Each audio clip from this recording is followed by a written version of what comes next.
GeneratorPowerSource.com here with an initial setup of the Energizer eZV2000. So similar to this generator that we just set up out of the box, we're going to do the same with the 2000 watt. This is slightly different because this one does not come with an electric start, so no setup of the battery, but still need to add oil and fuel. So let's take a look of what that requires. On the 2000 watt model, it is the panel in the back. This entire panel comes off just 2 screws, and that will reveal the oil fill.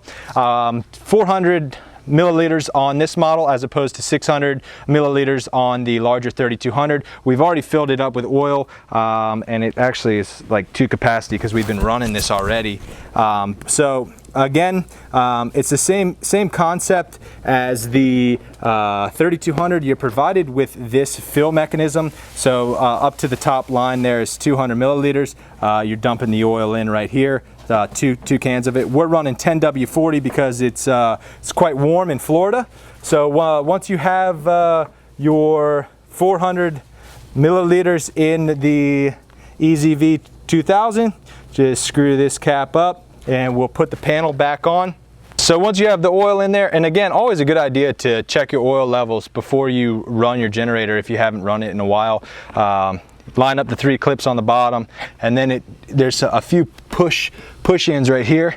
You'll feel them snap, and then tighten down the screws. Again, only two screws on the outside of this, so we'll get that in, hopefully, and put the screws in it. There. Uh-oh.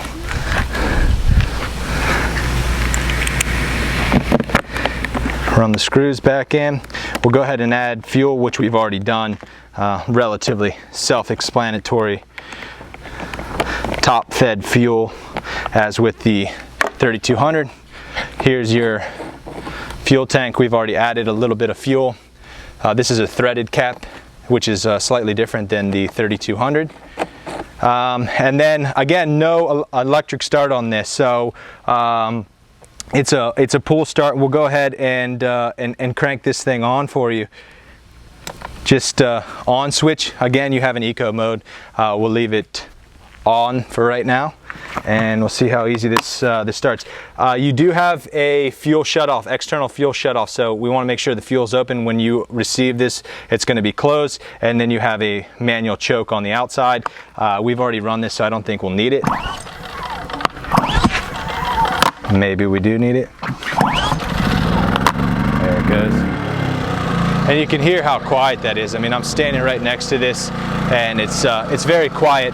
That's the initial setup of the Energizer eZV2000. We're gonna have a full review with this along with all the other generators that we have sitting out here. We're gonna test decibels, load. We're gonna run it through a bunch of other tests, but this is just the initial setup video. So be sure to subscribe, and we'll be back for the full-on test with the eZV2000.